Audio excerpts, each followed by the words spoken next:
Looks like we are live everywhere. Let me drop these links out real quick. And once I drop these links out, then and very low latency, by the way. It seems like less latency than we normally get in OBS. Yeah, just as like this is working exactly how I would expect something like this to work. Welcome to Bits and Boards, a conversation where myself, Will Truran, along with our audience, get to learn from those on their game design journey. Today, we are joined by Andrew Kolb, author, illustrator, and game master of the fantasy role-playing settings Neverland and Oz.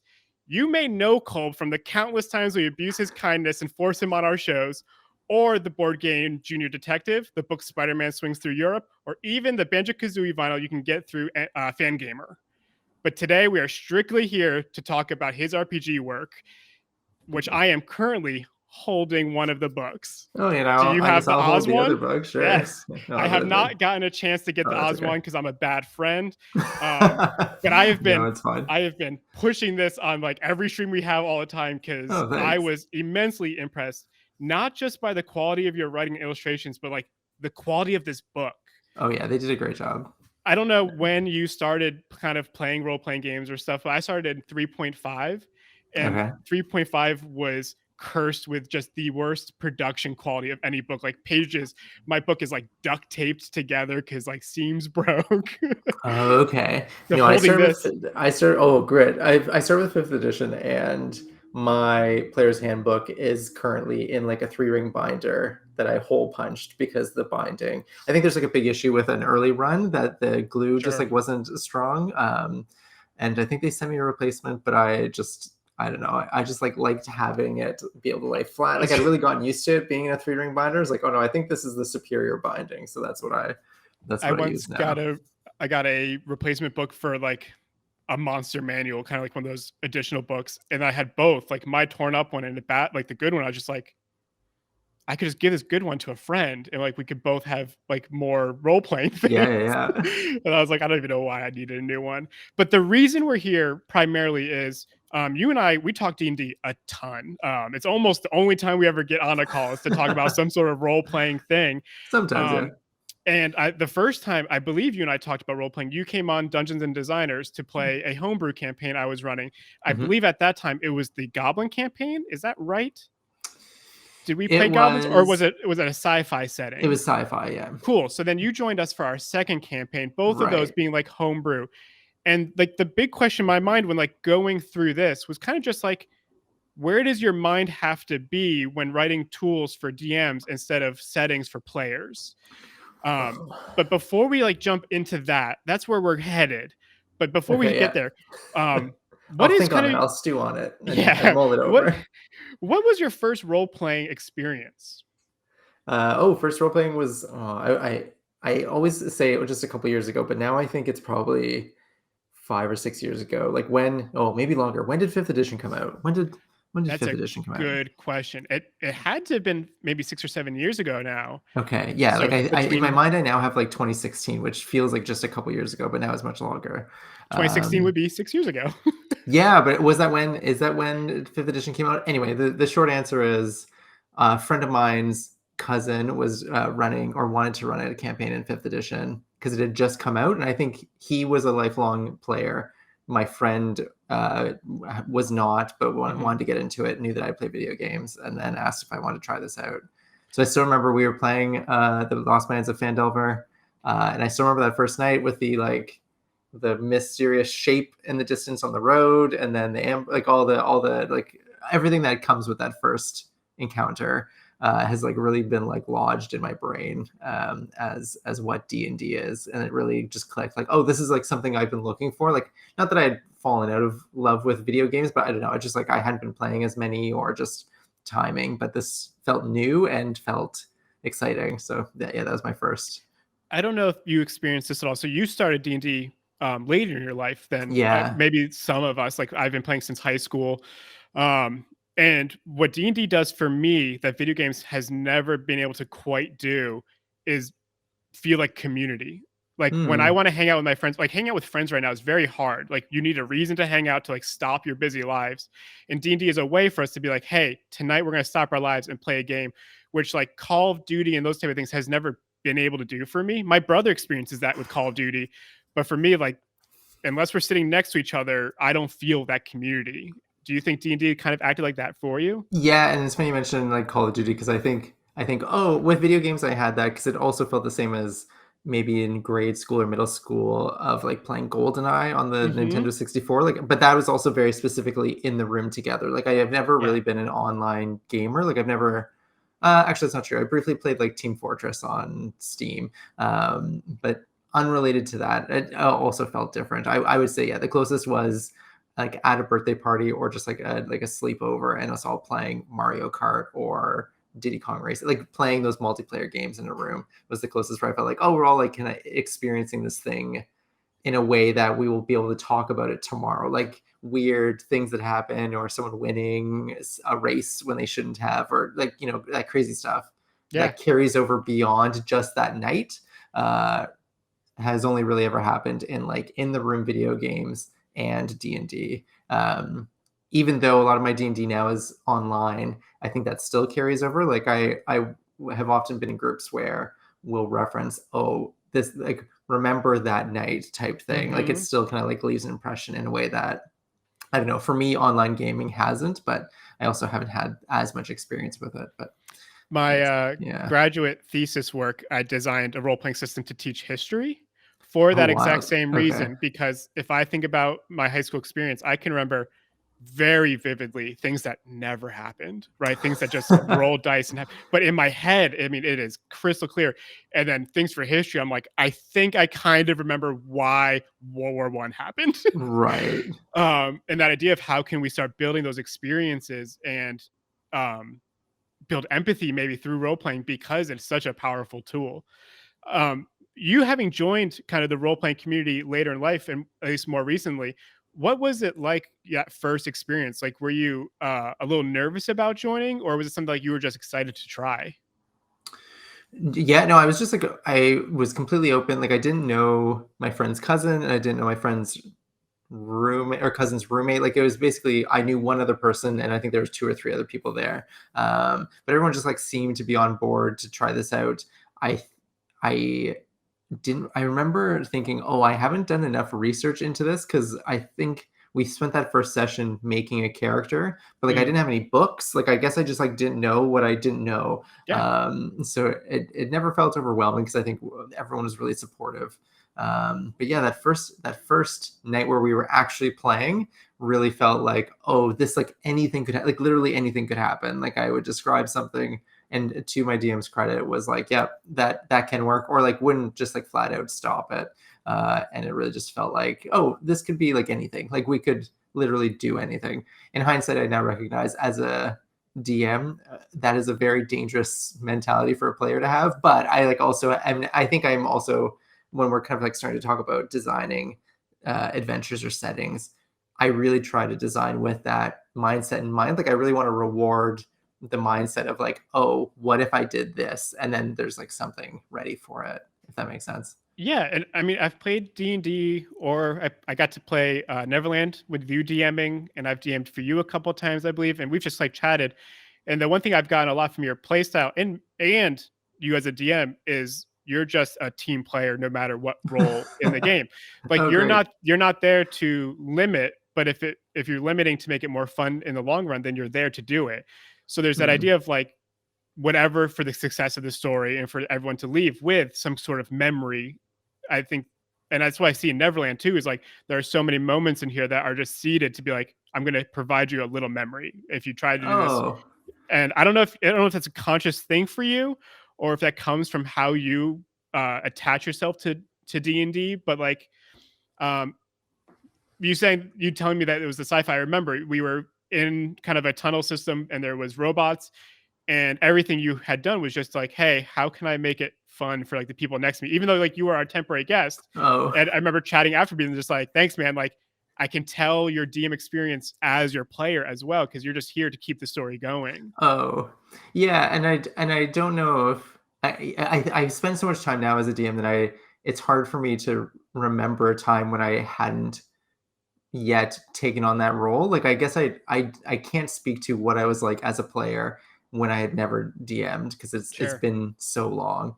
Of course. Um, but I do think, yeah, I think that's really observant that I think I am just there to have fun. Like I think running the game is kind of like corralling everyone, but at the end of the day, I'm not trying to tell us where to go. I'm just trying to keep us all together, if that makes Right. sense. Like instead of just saying, hey, go over here, it's just like, okay, if you're going off over here, then just like maybe we'll all go over there, or maybe bring you back halfway and we'll go halfway.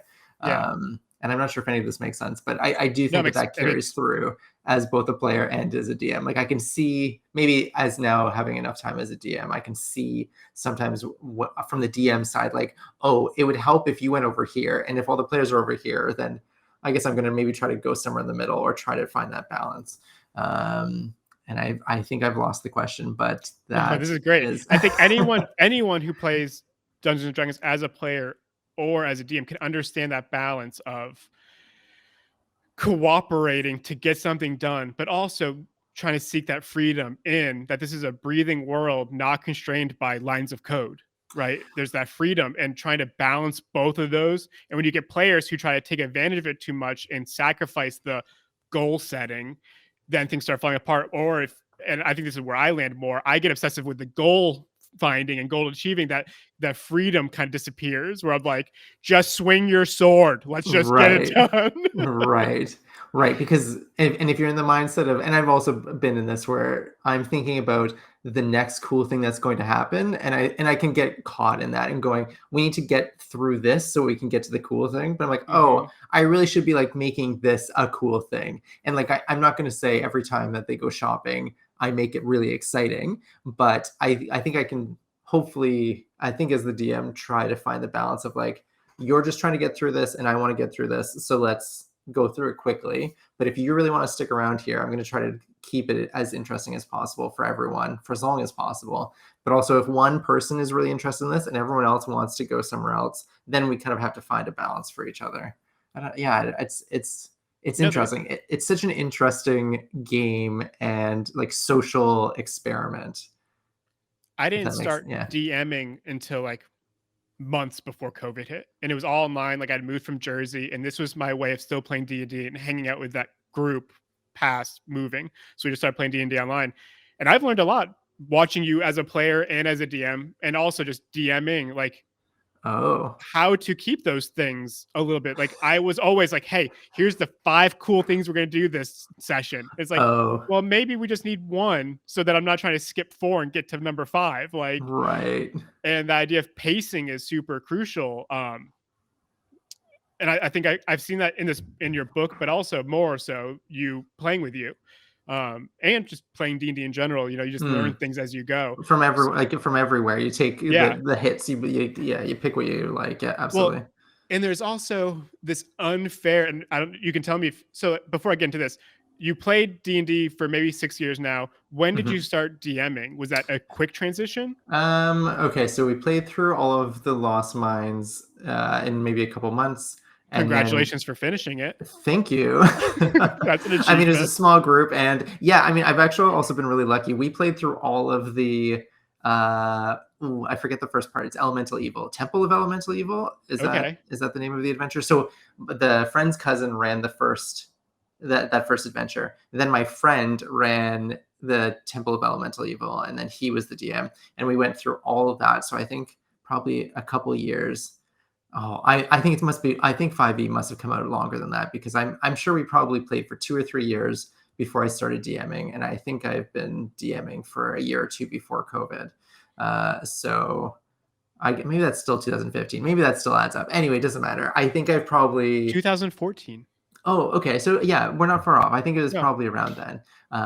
So probably 2 or 3 years pre-DMing, and then the rest of it has always been like when that group dissolved, then essentially and at that point it was my turn to run. I was going to run Curse of Strahd, but that group dissolved. So then I just started running it for other people who wanted to play but had never played before, and then that quickly put me in the position of running. So I guess I've been DMing for probably 2/3 of my entire experience with Dungeons and Dragons, if that makes sense. Yeah. So sorry. So you started in high school, and then it really only started before COVID. So had you run much in person? Like, have you? So played a few games with friends in high school, and then I left for college and didn't play like at all. Art school just took over my life. Okay. And then exiting college, it was actually a church group. They're like, "Hey, you're pretty nerdy. Like, do you play D&D?" I was like, "I used to, but I haven't played since 3.5." Okay. And they were like, "Just come over. We play every I think it was Sunday night or Saturday night. Like, just And was come this over and fourth play or fifth D&D." edition at this point? Fifth. Oh, okay. And then I played fifth for probably 2 years, almost weekly with them. And then I had to move because I was getting a job and all this other stuff. Right. And I was like, it actually was like me and my brother. He was like, "We're never gonna hang out or talk or anything." I was like, "All right, well, let's like get some friends. We'll just like play D&D." So that it was weird.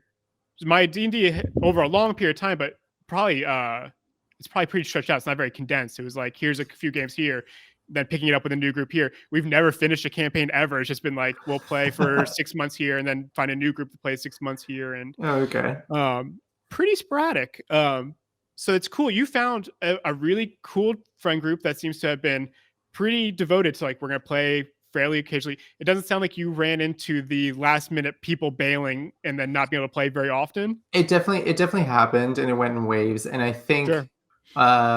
what ended up happening was by the time I was supposed to run was really that the end of that kind of era in your 20s. And obviously everyone's different, but like for us, that era of our 20s where we kind of like didn't have school, but hadn't yet really settled into kind of like spouses and children and careers. Like one guy moved for a job, another guy was in a relationship and just like didn't have the same time. Like it just, all that, it was just like the perfect timing for all four. And it was only four of us, but it was the perfect timing for a couple of years.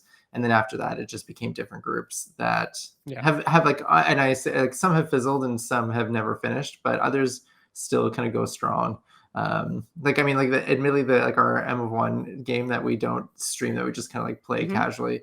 Yeah, I mean, like it's pretty consistent. It has been going for a couple of years now, at least. So, yeah, just like really lucky. Just, you know, you try enough and then you eventually find one that clicks and keeps going.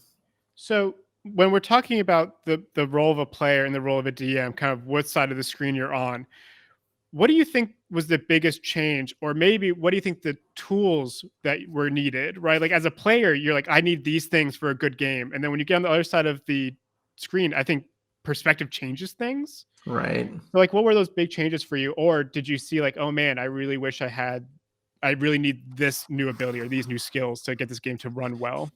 Oh, yeah. I think I really needed to. It's funny because I mean, as a player, I was always open to improvising. Like I never knew what was going to happen next. But I think as a DM, I really gone into my mind, oh, I need to like know all of the beats that we're going to hit tonight, or like that we're going to try to hit, so that way I can react. But with that said, I think what I needed to learn was, I think improvising or like prepared improvising is just as crucial as a DM, like being able to go, oh, if I've set out 2 or 3 things and they go left instead of right, how do I either put that one of those things in there, or how do I, like, admittedly, now that I've written these adventures, I don't need to rearrange things. Like I kind of know what is in all directions, so it's not an issue. But I will still say the big thing that I really need to learn as a DM was the willingness to improvise too, and also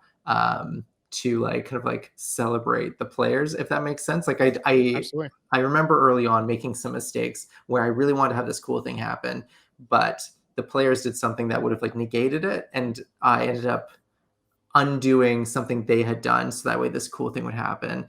But then it was at the expense of their fun, if that makes sense. Like I really thought, oh, the fun will come from me doing this big surprise, but really, if they would have been rewarded for their creativity and I would have like gone with it, then that would have been their fun. Like I guess that was just like novice. Yeah, just you novice learn. DM mistake. You learn as you go, for sure. Yeah. So some things really switched when I became a DM. I think the biggest one was how much work it is. Like it's very different as a player compared to someone running the game. But also just like, oh, but a lot of stuff is still the same, which is I think why I also still have the mindset of like, I'm just corralling. Like I'm not the overlord that is like, this is how we're going to have fun. It's just like, oh, my responsibility is just like a bit more administrative than the others. So I mean all of that makes perfect sense. So I have Neverland in front of me, which was your first published. Had you Right. done much homebrewing before Neverland? Yeah, I mean, like Neverland started as homebrewing, right? Like it's so I guess I should say like part of running games for people who hadn't played before. What I noticed was the onboarding is like, oh, first here's how you play this game, and second, here's now this weird fantastical world that you immediately need to kind of understand or like learn the rules.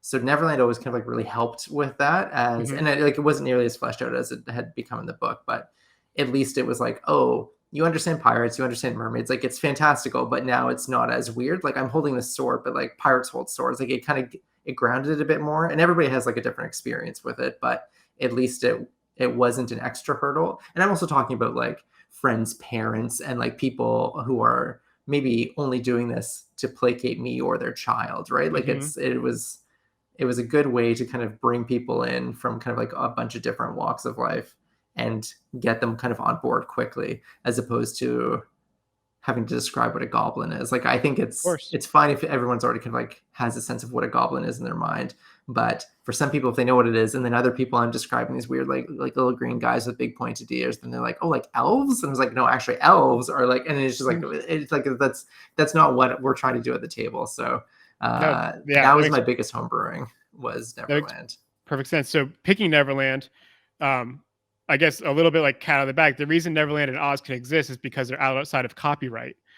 Was that also a concept when you were first doing homebrewing? Like maybe this could turn into something. I might as well start with a property that is available.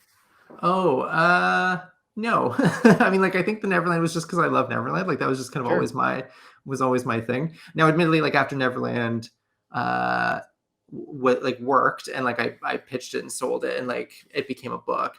Then I wanted to do it. Well, after I'd finished, it was like, do you know what? I'm glad I did this. And it was so much work.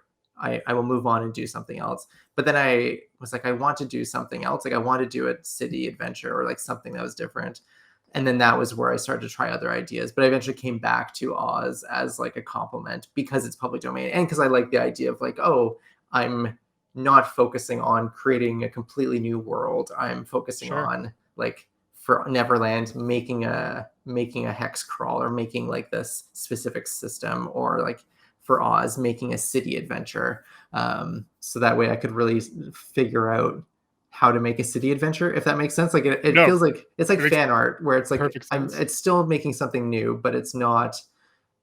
It helps make some decisions for you, so that way you can focus on other decisions.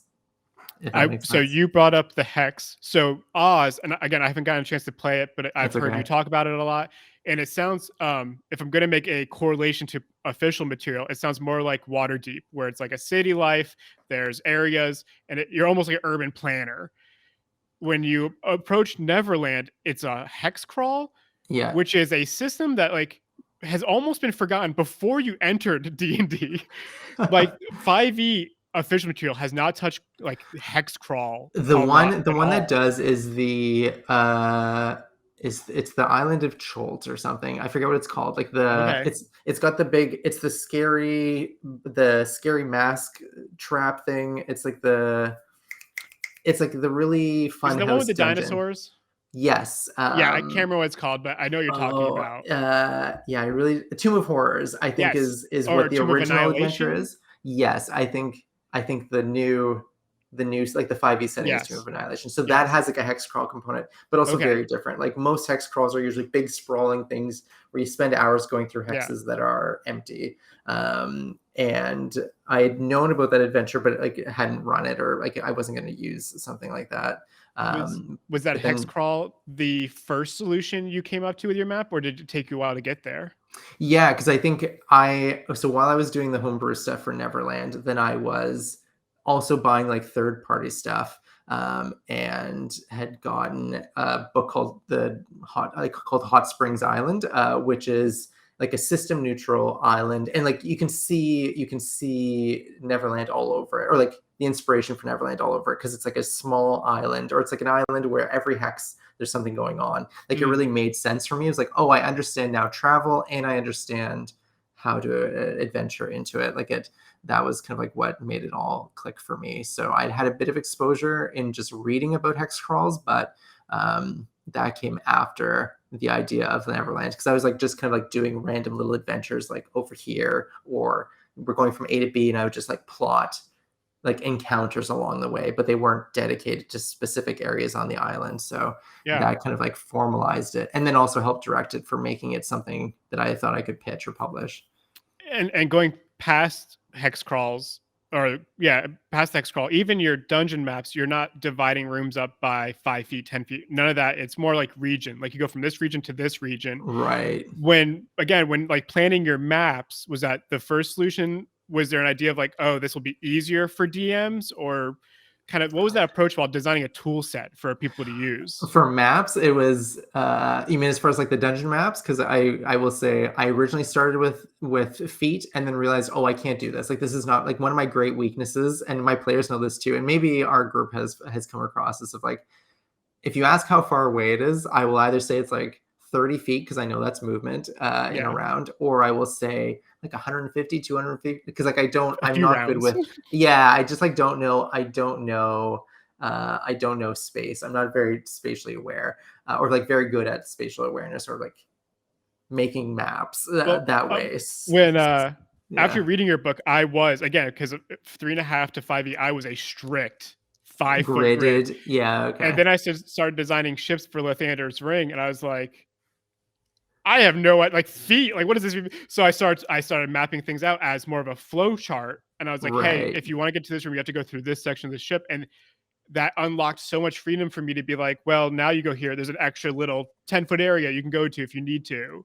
Right.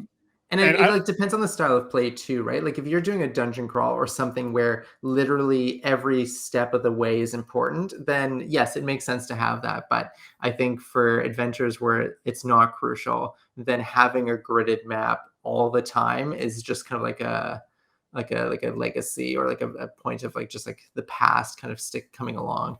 Yeah. And we're going to keep this spoiler free because I want everyone to go and pick up Neverland. Oh, sure. But I played one session with you and we were inside of a creature and we're going to stop it there. But playing with you, I didn't feel like there wasn't a 5-foot grid. It was just like, it felt very organic. Like, hey, you're walking down a hallway. It doesn't really matter how long it is. And none of it felt like I wanted that 5-foot grid back. It was like a very organic experience. Just like, hey, don't worry about it. Just like keep going. Oh, that's great. Because I mean, and then when it does become crucial, like I think I talk about it with Oz a bit at kind of like 2 tiers. Because I think what I always got or struggled with the idea of a city crawl is going like, okay, you go down this street and then you turn right onto First, and then you turn left onto this. And I was like, I don't want to run a game like that. But then I'm like, I'm not doing that with Neverland. Like I'm not talking about every tree or boulder. So why are we doing, or why do I need to do this with a city? So I try to talk about like, there's neighborhoods and there's all this stuff that happens in these neighborhoods, but I also don't care about how you get from this location to this location. Like we just talk about it takes an hour. And everyone's okay with that. But if you start to chase someone down the street and then they turn right, and then we're talking about, okay, it's 45 feet and then they disappear. So who can get to them in time? Like when it becomes important, then it comes in. Your day job, you're a designer, right? I went to school for design, but I'm mostly an illustrator now. Yeah. I mean, like the design absolutely is crucial in these books. I'm pointing towards the books off screen. No. Design is still in here, but yeah. But I didn't buy it for the design. I bought it for the illustrations. Like, let's all be clear. But you might be familiar with Massimo Vignelli's street map or subway map of New York City. And what the problem was it was not a map, it was a diagram. And that was a big thing where like it really didn't line up to where it was going. And recently, agency, I believe they're called Work & Co, had to design a subway map for the phone. And what they did is when you're zoomed out at the Manhattan level, it is that diagram because who cares what streets you're at? But as you zoom in, it starts to remap itself to the stops. Right. And it's very similar to that idea of like, we don't need every little tiny curve at the Manhattan level. Right. And it creates a more clean experience for the user or your players when they don't need to worry about like dodge that barrel as you're running 100 feet. Right. Yeah, absolutely. Yeah, because I really do think of it in tiers of like when we're talking about moving from neighborhood to neighborhood, then we're going to be at this level and we're just going to kind of talk about it in generalities. Also for me as running it, going, here's the general theme. Sorry. here's the general theme of this neighborhood. Yeah. But I'm not going to describe each shop until you say, oh, I want to look for a restaurant, and go, okay, well, there's a couple. Here's one that looks like this. Here's one that looks like this. And then it becomes relevant, because if I like, I'm just like not going to monologue. And it's the same way when you're walking or like traveling in general, right? Like you're trying to get to a destination. You're really just like looking at streets. You're maybe not even paying attention to what the buildings are that you're passing until you get close, or until someone gives you directions that say, oh, turn right at the bakery. And then you're like, okay, well, what's at this corner? Not a bakery. And then you keep going. So I think it is. I think it's heavily influenced by design of going, what is the hierarchy of information that we need at this? So I'd like to transition a little bit to like that original kind of topic I brought up. So when Neverland was just a homebrew setting for your friends, family, that kind of thing, what were like the big things that had changed when you all of a sudden were like, oh, I'm not making this for just people I know and not just the personalities at my table, but I'm making it for large groups of different types of diverse audiences? So the big thing was like formalizing everything. Like I think I would make tables, and maybe they wouldn't be consistent from week to week, like random encounters or stuff like that. So formalizing it and making sure that there's like there's always internal logic at the table, but logic that kind of like held up to scrutiny if a bunch of people are looking at it. Also formalizing like maps, or like once we start getting into the hex component, then going, oh, this is like where this is formally, as opposed to, oh yeah, you've been there before, it should probably take 3 or 4 hours. It's like, oh, well, actually no, now if we're doing this hex crawl system, it's actually this many hours away. So stuff like that. So and then would the you big kind of thing- say, would you Oh, kind of go say ahead. like your setting was like wet clay as homebrew, but when it had to get published, you just had to like go and fire it real quick? Yeah, great way to describe it. Like it was really like I'm codifying or solidifying everything Mhm. into this. These are the structures, because I think I can kind of make something up on the fly, because I'm there's like no formal structure to it. Like whatever I make for Neverland, that's fine. But if someone else is doing that and they don't have enough structure, then and they don't have the same history or relationship with it, then I think that's where it can really start to crumble. So I tried to make it like, especially designing these settings, different from like fifth edition stuff or like a lot of other published adventures, because it is setting first. There is no single story. Like I'm not trying to say, here's chapter 1, here's chapter 2. Once they get to this, then they should go to here. Mhm. It really is just me going, okay, what do I need to give other people so that way they can make their own adventures in Neverland, which is like really freeing. Yeah. Because I've read a lot of adventures and then would run something that I downloaded or bought off of Drive Through RPG, and then if my players went in a different direction, I had nothing, because like they literally are like, here's the road, and then everything outside of it is just kind of like fog of war. So that makes it hard.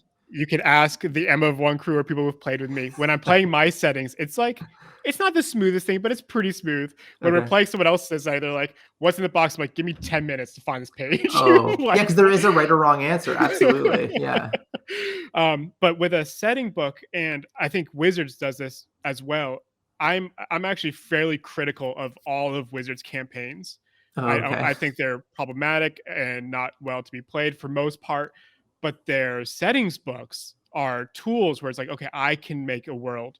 And I think that's that's what you called yours, right? It's a fantasy role-playing setting. It's not a campaign. It's not the Neverland Right. campaign. It's just Yeah, like, yeah. go come up with your own campaign. Here's the toolkit you need. Yeah, because I really try to make that clear at the beginning of both of these books too, is this is not like, you are not going to read through this, and because I've also gotten books that are set up similar to this, but before I had ever run something like it, I was like, I don't know what to do with this. Like I don't know what to like. I feel like I've been given all this wet clay and I don't know what to make of it, because I was so used to just kind of like painting the finished sculpture, or just like kind of like looking at it, if that makes sense, like with the fifth edition stuff, or like with Phandelver, looking at it after having run it or having played it, going, oh, I see like how to run it now, because I've seen someone play it and I see what they were given. But then if I pick up a book where it's just a bunch of locations and a bunch of monsters and a bunch of tables, I'm like, I don't know what to do with this. Like, I guess I just put monsters in these locations and then roll random stuff on the tables, like not knowing, oh, I can like make stories and make adventures out of this. So I try to make that clear, assuming that someone picking up this book may be running a game for their first time. Sure. So for Lathander's Ring, my concept is like build a universe, put events into action that the players are around, and if they want to engage those actions, they can. I know I didn't start playing Neverland with you, so I like just kind of interjected myself kind of in the right, middle. right But in the middle of it. I do know that there's a concept of like these falling stars that are being collected.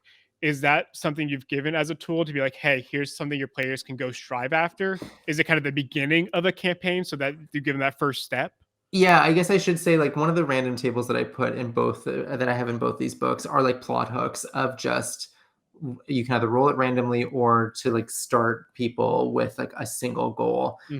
So that way they have something to hook on to, and then after that can find their own adventures. Because I'm really inspired by kind of like the old school kind of like D&D scene that is really driven by like, you're not already heroes that are now doing the next heroic thing. Like you're just kind of like regular folk who are now doing heroic things or becoming heroes 1 to through their 3, you are choices. squishy. Like right. Yeah. So yeah, that's my kind of that's my perspective on it now is trying to make it easy for running games like that. Yeah, and I think that's right aligned kind of where role playing as a whole is. We're trying to get new players in, trying to make it welcoming, and this book feels like that welcoming. Also, so the last video we did for 1D&D or D&D 1, I can never remember which order it is, Patrick at the end had brought this idea like they're pushing this for school age kids. But on the cover, it's still a beholder. It's still a lich, right? Like these are still evil things that they're trying to put into kids' environments. And what you've done is you've taken the 5e setting, even though this is fairly setting or system compliant. Like you could use it with most systems, but I think in the front it says 5e, right? Yeah. Yeah. So what Patrick was saying was like, why aren't they making non-D&D 5e materials? And I think you've done that perfectly. And it's almost like you've filled a need for like, I don't want my 7 or 6-year-old cousins playing with hags. Right. But I do want them to play around with like the Lost Boys and stuff. Like that sounds right. fun. Well, and it's all those old like children's book stories too, which were like at the time maybe scary at that age. And then you get old enough, you're like, oh, this isn't scary. And then you get older still and go, oh, it's like not scary, but it's like on a deeper level, really dark. Like it's maybe not scary anymore, but there's definitely a darkness to it. And I think that's what I try to get with these books is like, you can run Neverland to be really dark and like absolutely appropriate for adults, but you can also make it. And I one of the things I'm happiest with is when folks tell me about like running games for like their kids or even like teen, like any age range where it's just like slightly shifted to not be as dark or as like it doesn't take that much work. Whereas I think like Curse of Strahd or like the Tomb of Annihilation, you can't. Like I think you maybe could, but it feels kind of like just putting oven mitts on everything. Like it doesn't feel right. That's another thing we talk about. Spelljammer came out and the cover art was like a big goofy looking guy with like a hamster on his shoulder. I was like, that's not my D&D. Like I don't play D&D for that.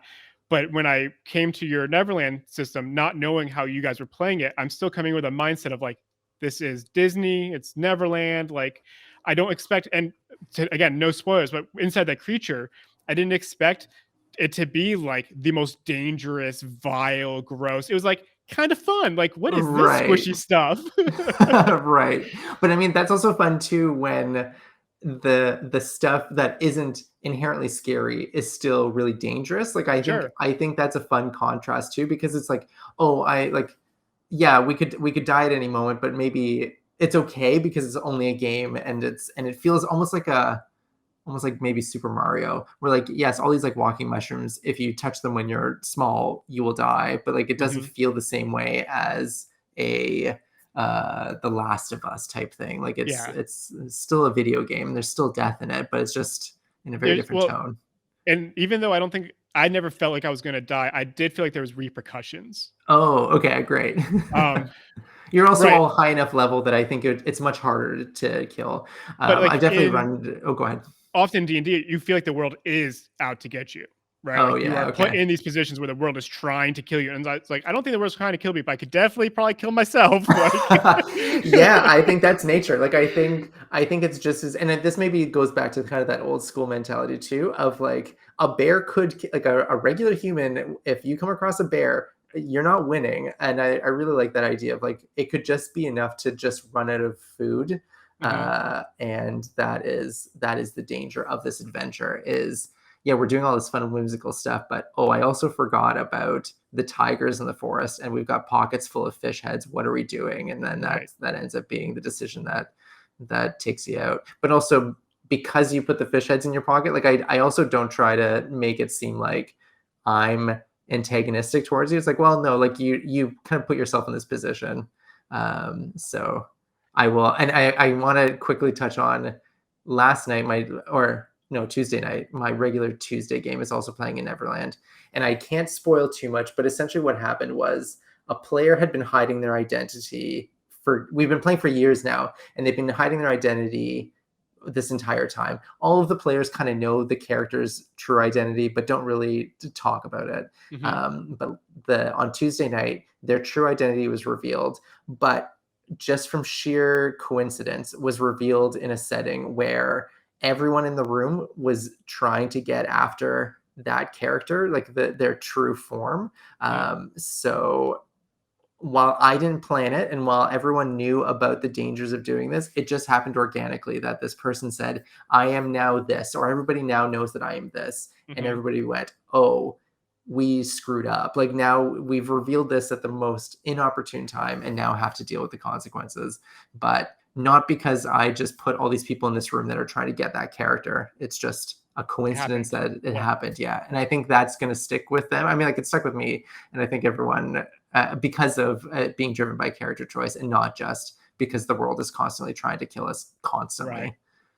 So you've play tested Neverland for hundreds of hours, I would assume at this point. Yeah. What do you think the successes and what are the lessons learned going into Oz that you were able to bring to this next book you did? Oh yeah. I think Andrew made a comment about like what I've learned. I'm just going to read it quick. What have I Go for it. learned now that these first worlds have been released that you will add, change, or remove for your next world building scenario? I would say like uh, even from Neverland to Oz, what I tried to do was make what I will say is like main characters or like important characters more interesting to run as like single characters in combat, if that makes sense. Like Yeah. I think in running Neverland, I was in this such a mindset of like, oh, it'll be like this one character and a bunch of like supporters, but that's not always the case. Like sometimes they're just fighting them one-on-one, or like 5-on-1, and I find those encounters aren't as interesting to run or don't Yeah. feel as important. So I tried to introduce some new stuff into Oz that makes it more interesting. I don't know. How Yeah. much do you want me to reveal? Do you want me to explain what I've done or? Well, so what I would say right now is from that explanation, you are right in line with I think so many people's criticisms of the D&D books. Matt Colville, I think is his name. He's like a Yeah, really big DM. He just released a beast book, and the idea is like if you're fighting a goblin boss, it should not just feel like a goblin that has more health. Like right. there should be personality. Things should be happening. There should be events that he causes that you're like, "Whoa, was this?" And it sounds like you're just trying to add that personality into yours. So it's just Yep. like it's not a boring. It's not just another NPC that takes 5 hits to kill. It's an NPC that like I don't really know what's happening. Right, exactly. Yeah, and that's a good example. And I guess I suppose without revealing kind of like mechanically what's happened or what I've done, what I have pulled from is a lot of like video game boss battles because that's what I want it to feel like. Like I want the players to Absolutely. feel like, oh, this is important. Or in Final Fantasy, you get all these random encounters and that's fine, but something feels different about the boss battles just because like it's more cinematic or just like stuff happens. So I've tried to, and I mean to varying success, but that's what I've been trying to do is distill those feelings down into how do I like codify it or like introduce those things mechanically. Yeah. And that's what I tried to introduce in Oz that I like if I would ever go back and revise Neverland, that's what I would go back and change is some of those boss battles. Would you ever consider creating like a secondary book for Neverland and like Oz, like going back to those settings and building upon them? Yeah, I don't know what I would do. Maybe with Oz specifically because I haven't had enough kind of like time away from it or Yeah. like time to learn from it. But yeah, I think I would. Or I've also thought like while I don't do a Patreon, I've thought about like, oh, if I did, that would be something that I would offer is like This I campaign. would give new stat blocks for these characters or Even change even if it was things. just like a little side book to go with it, just like, Yeah, hey, here's like a whole bunch of new flavor. So many expansions in video games are very similar. Just like, hey, here's like another city with just new characters, and you're like, you're great, right. I'll give you $30. Ugh, it's too easy. No, yeah, and this is where I'm not a good businessman. Is I'm like, oh, I would just like put it into a PDF and just put it on my website of like, hey, download this new supplemental stuff. I guess that's like another good question. So a lot of this whole show is kind of, again, to take people who want to make games or people who are working on their own games and just give them like lessons learned, right? Sure. So as someone who's worked on multiple homebrew campaigns, like Lathander's Ring now has an entire Notion document and is being written out for just me. What was that like? What did you need to do to take that big step into being like, oh, I should like actually like pursue this more seriously? Oh, well, I mean, like it's one part is that because like I have a background in illustration and like Mm-hmm. picture books, I was familiar with generally what's required to pitch a book, Okay. which I think both for picture book and for these the thing to keep in mind is like I also have a literary agent through the picture books. So when I had enough of Neverland written out, I basically said to her, "This is an idea. It's not my typical book that I pitched to you." And she's like, "I don't know what this is." And like to her Mm-hmm. credit, she like did a lot of research and said like, "Okay, I see that there's like There's a market. an odd yeah exactly like I don't think you've just like kind of you've lost your mind like I think there's something to this but had to do a bit of research and then the process ended up becoming very similar so for outside of like getting a literary agent I think Yeah. the stage of pitching what I needed to have ready was essentially all of the text written and then I had like a chapter or two of artwork like I had a cover designed and I had a handful of like kind of like themed illustrations, like the limited color ones that are in the first chapter, and some of the monster illustrations because they were kind of like stylistically different. So I wanted to show that, Yeah. but that was it It's because it's I a didn't know what the publisher would want. it's pretty risky, right? For your Yeah, time at least. And so I teach design now. And like the big thing I'm always saying is like you need to be more excited about your project than anyone else because I'll never be as excited as you are. right. But coming in with a cover, coming with art, coming with everything written, you're showing the publisher, like, hey, or literary agent, hey, I am as excited as anyone's going to be about this. Like, you should be excited because look how excited I am. Yeah, and the crucial part beyond that is because I also talk to a lot of people about pitching picture books, and the same thing is important too. Is but you can't have it all done because inevitably there's going to be collaboration and change. So, like with picture books, you want to have maybe the sketches for the entire book done, but maybe only 2 or 3 pages fully illustrated, Mm-hmm. because the publisher might come back and say this is great, but like the bear should be pink, not green. And then if you finished it all, like, are they going to even be able to make those edits? So similar with Neverland, when I was pitching it, I also had pitched it as like half the size. So I was originally thinking that it would be like just like a little, Oh, almost like little interesting. notebook, Yeah. which would have been like twice as thick and would have been fine and almost more like an my touch like an Audubon like bird watching book. Like that's kind of what I had in Sure. mind as far as what you were holding. But they made a really good point of like one, you're not really going to be able to see it on the shelf. Two, it like is going to be harder to use if it's that thick because we think it'll roughly be this many pages. So would you consider making Doubling it it. larger or like and altering it? And I was like, yeah, absolutely. And then it just altered. Like in Neverland now, each of those hexes is all kept to a single page, but in my original pitch, it was a spread. So like each spread would be the hex, but because it was twice the size and it just kind of like shifted it all. So it's all still the same content and the Mm-hmm. design was pretty similar, but again, there had to be an element of flexibility in that collaboration because it is still it's not just them saying sure give us the PDF and we'll print it. It's very Right. much okay if we're going to like basically back this and put a lot of money up front to print these copies, then we want to contribute some ideas too. So Absolutely. that's the big part of pitching these ideas. Does that make sense? Yeah. I also I don't want to get too in the weeds, but I also want to make it very clear that No, a lot of work goes into pitching them. It makes perfect sense. So this is a discussion that's come up in the last couple episodes, and it's something I've been wrangling in my head for months now. Is I'm not making a D&D setting. I'm just not that good of a writer. I'm working on 2 board games, and the idea is like I'm having a blast designing the board game, and I'm having a blast making the art. But like, do I really want to run a Kickstarter, or do I really want to try to sell it? So the idea is like, do I self-publish, or do I try to pitch it to a publisher? Right? There's like those 2 routes. How did you make the decision? Because I'm sure you could have just designed all this and then put it up on Drive-Thru RPG and done it yourself. What made you decide like, no, I want to get other people involved, I don't want to have total control of this, I want those outside voices?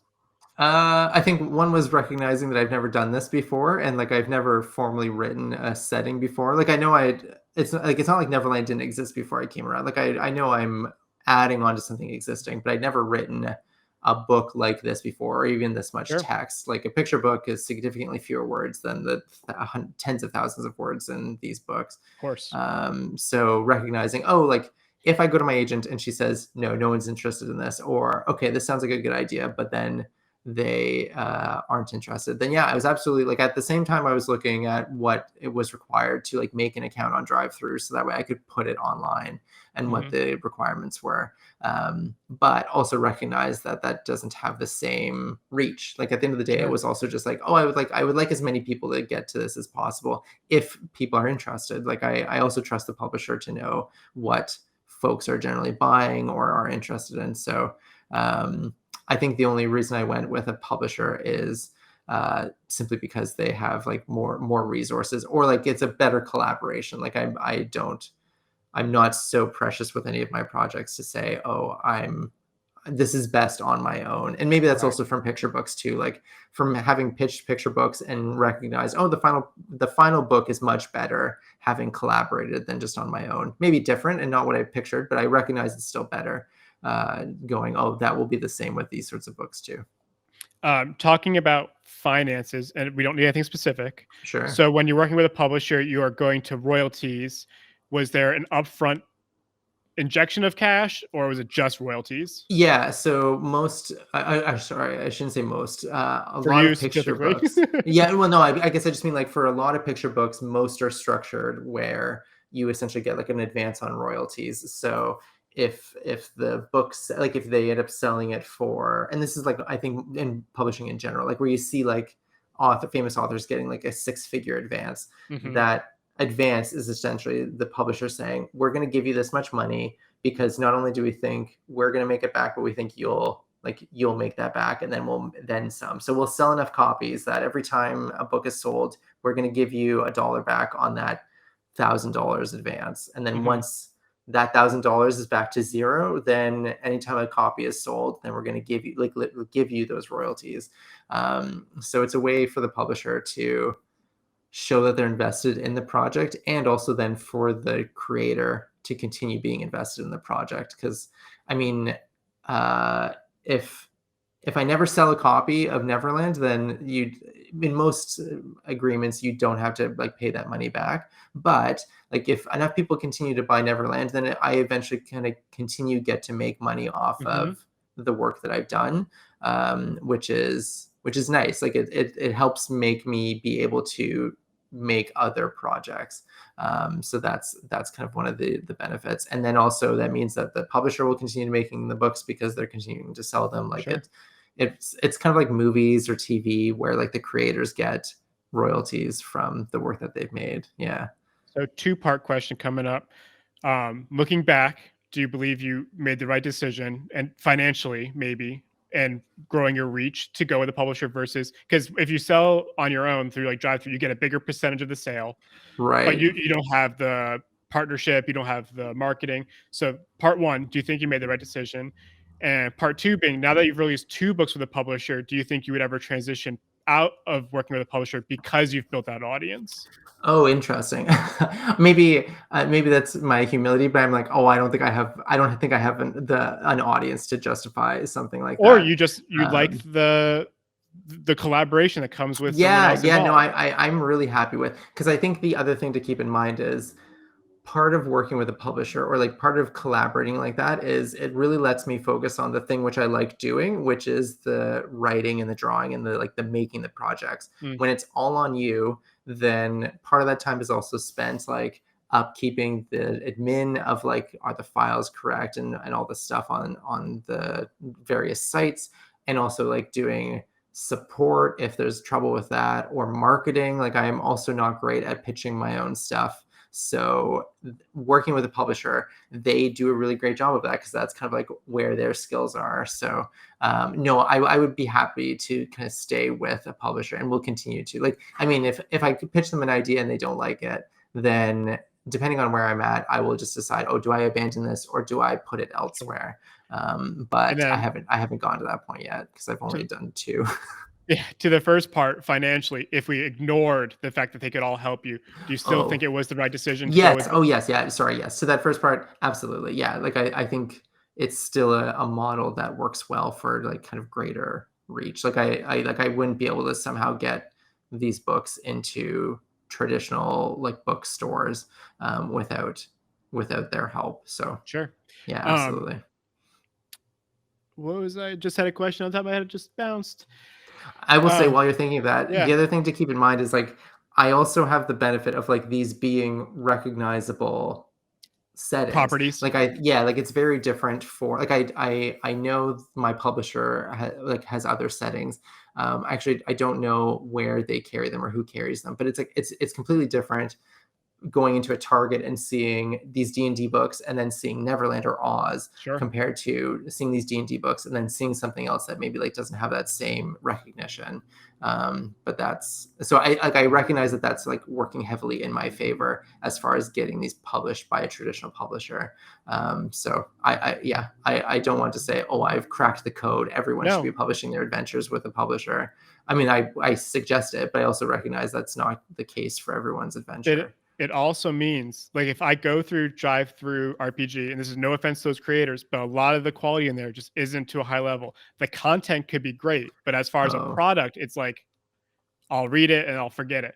Like, I want to put this on my shelf, and I think a lot of that does come with like a publisher being like, here's the production tips we have, or here's the connections we have, and like, even just as this little yellow piece of fabric, right? Like, you're not getting that through other books. Like, right. And I mean, like, I never came up with the foil. They had the great idea. Like, I had pictured like the same colors, but they had the idea for the foil. So yeah, all the like really fun touches that I'm like, oh, I could never dream of suggesting, hey, let's do foil. Like, they kind of take the reins with stuff like that.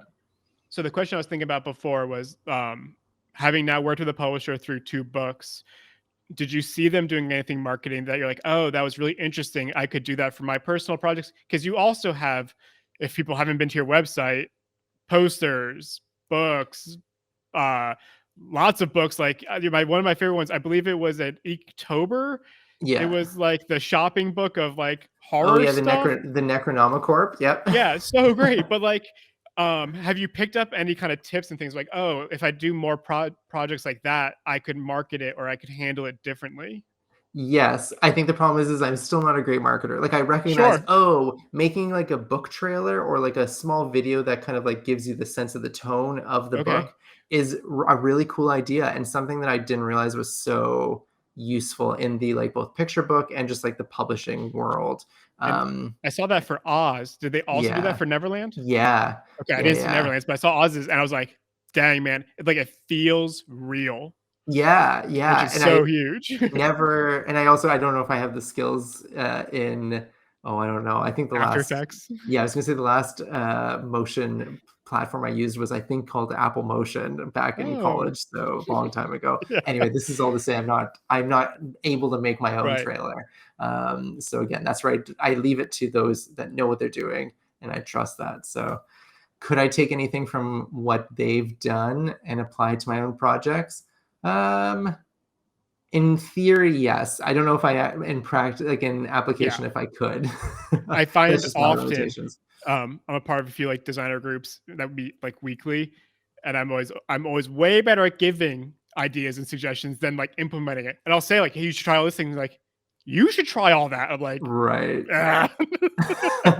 Because at the end of the day, what I want to be doing is just like making the projects. I know Right. Andrew Sale is listening and always gives me a hard time, but I am notoriously bad for just like not talking about stuff I'm working on because I'm just like kind of focused on working on it, and that's kind of like where I'm happiest is just kind of like making stuff.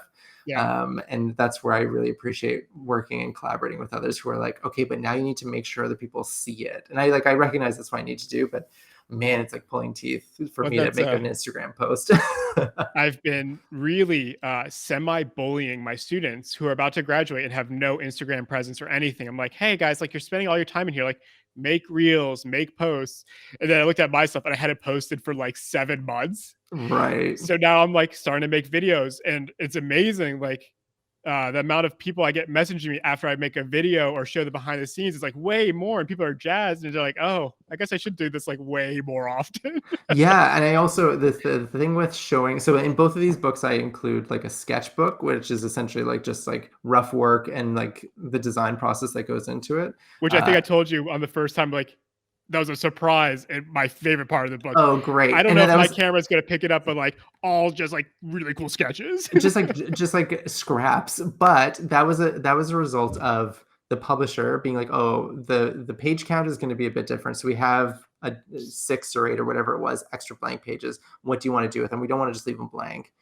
So they were suggesting like maybe a notes section, and I was like, okay, yeah, maybe. But at that point I was reading or rereading like the library editions of Hellboy, like the really kind of thick quality, like chunky ones.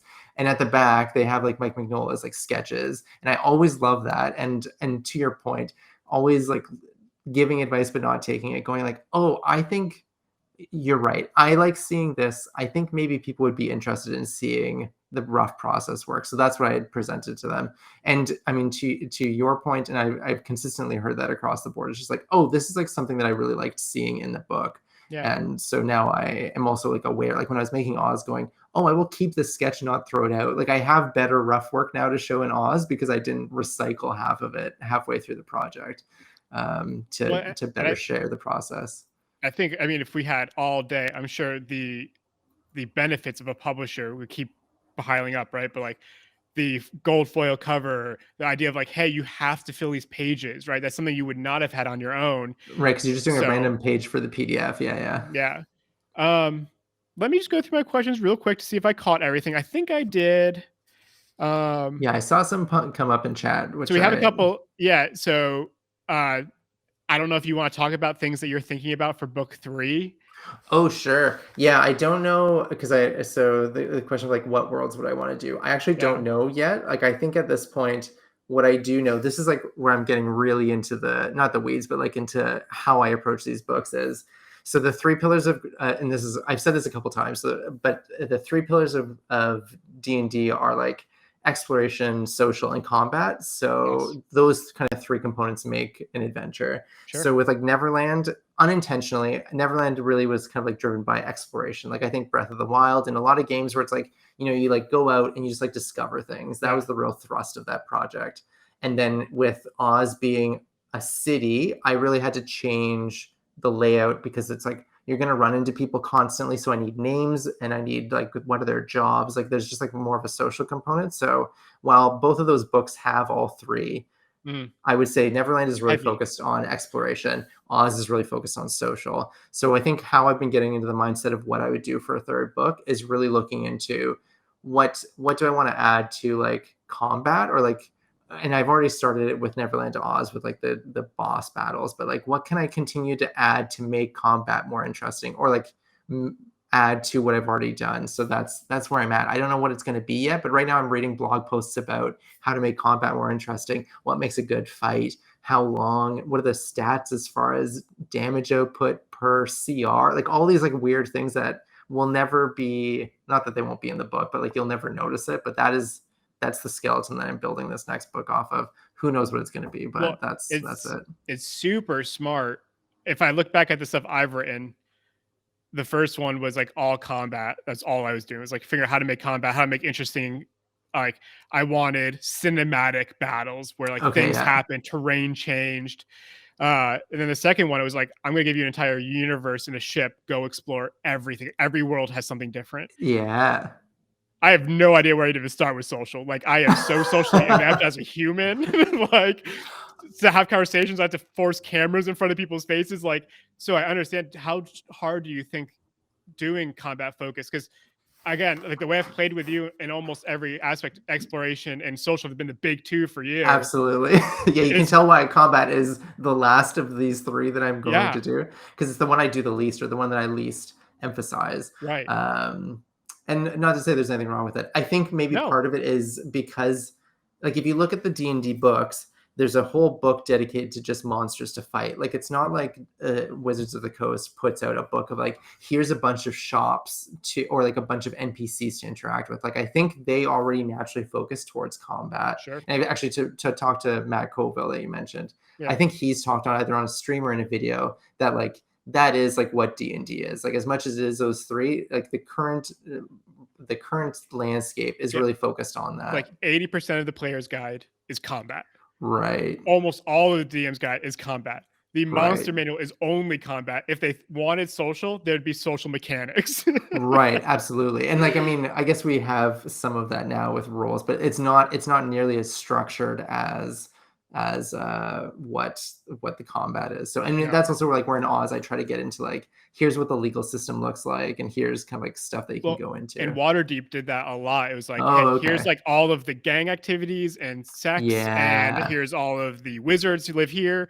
Why are there big statues here? Because of a cultural thing. It was very cool. Like, every part of the city, you're like, oh wow, this is like a little Manhattan in fantasy world.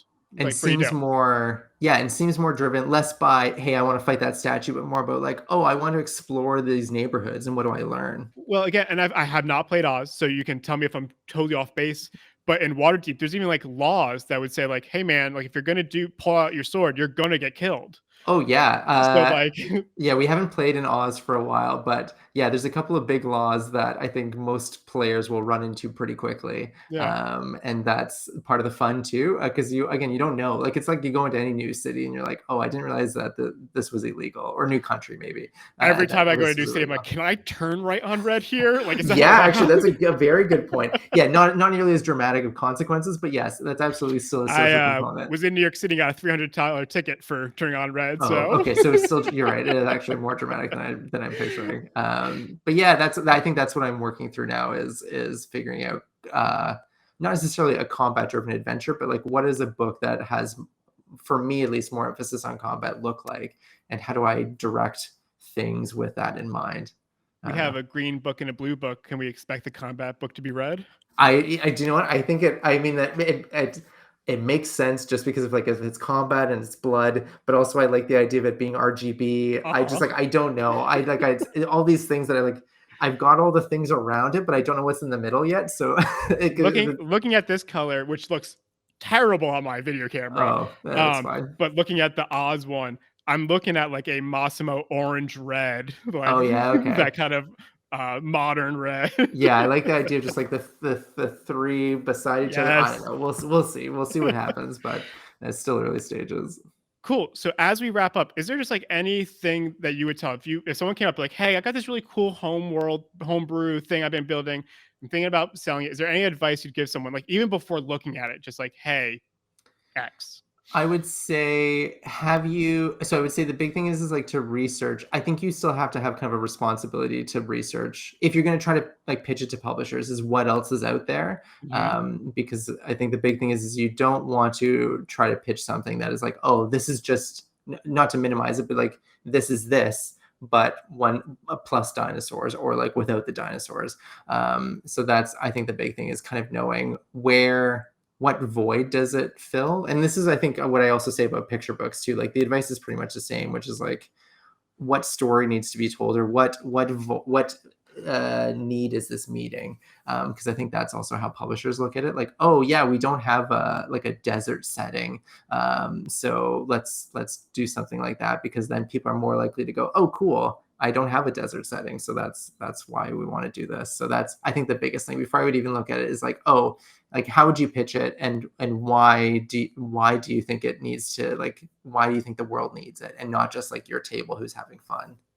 yeah, like what's the elevator pitch? Yeah. I don't want to hear about the cool thing in your book. Like I want to just hear like how does it fill a hole in the market? Right. Yeah, because I mean, like for me and me writing these books, I didn't want to do another island with the second book. Like I could, or even another hex crawl, because it's like I've kind of already done that. So what is it that I need to do to make this feel like you've had Neverland, and now this is the same thing that you liked, but a new flavor, and that's where like the very city felt focused. So that's again, yeah, that's kind of how I was thinking in my mind, and I think that helps for people who are trying to pitch ideas. One other question that just came to mind, and then this will be the last one. I'm a I part got of your. time. Well, we can All talk right. for as long as you like. Don't say that. We'll be here too long. I'm on your Discord for Neverland and Oz. Okay. How important has like these kind of community tools been to not only building interest, but like maybe retention or building your products? Like how much like input are you getting from people?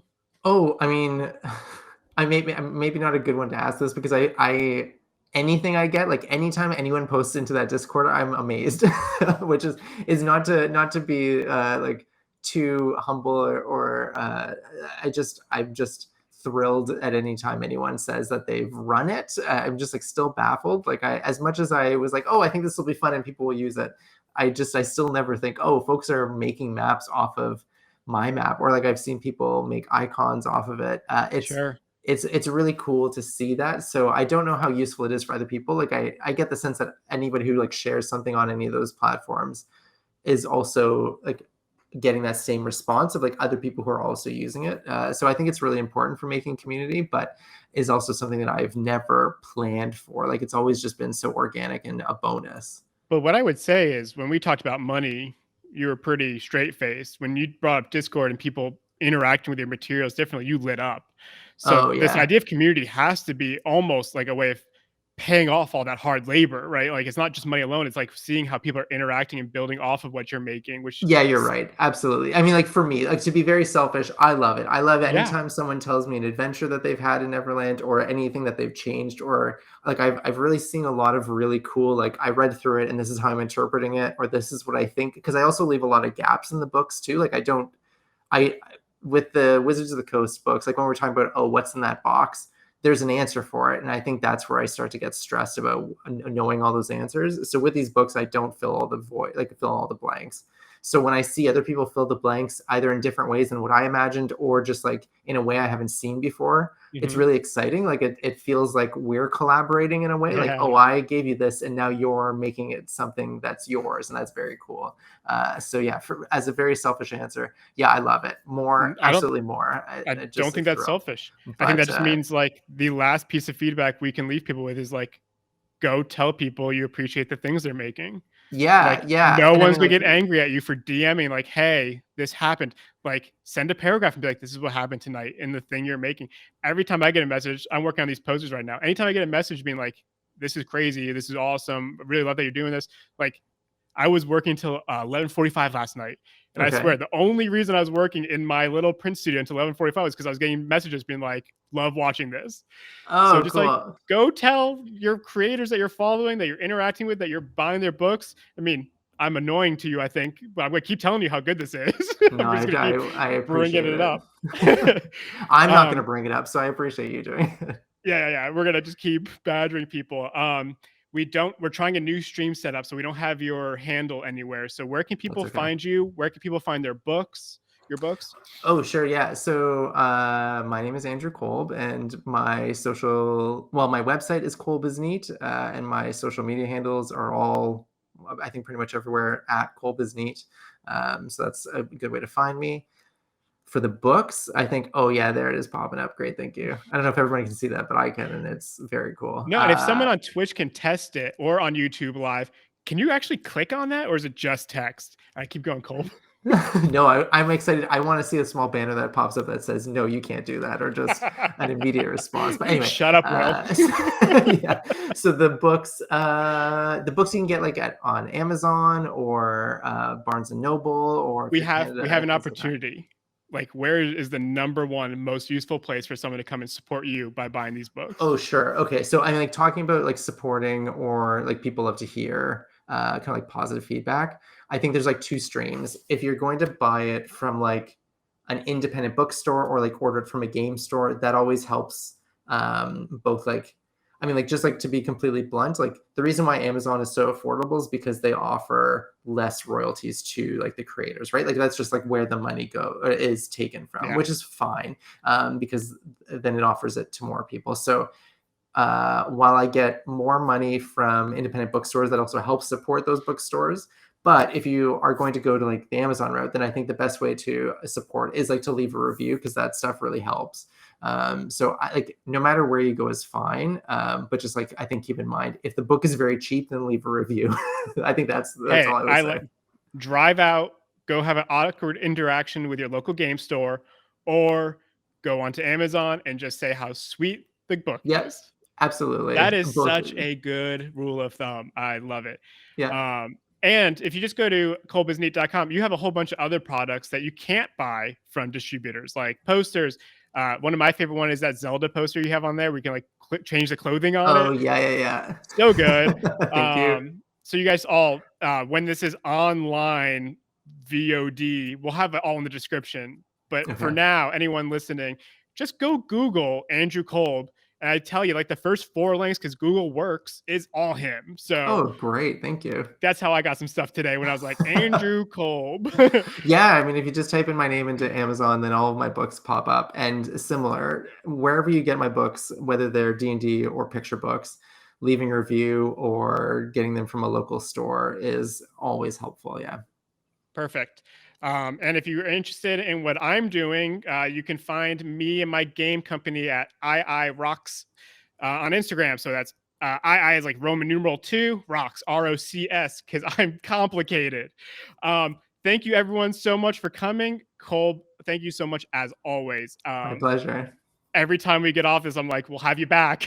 And I'll come back. I keep bringing you back on. Everyone, thank you so much.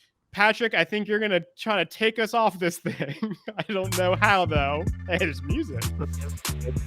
I really want to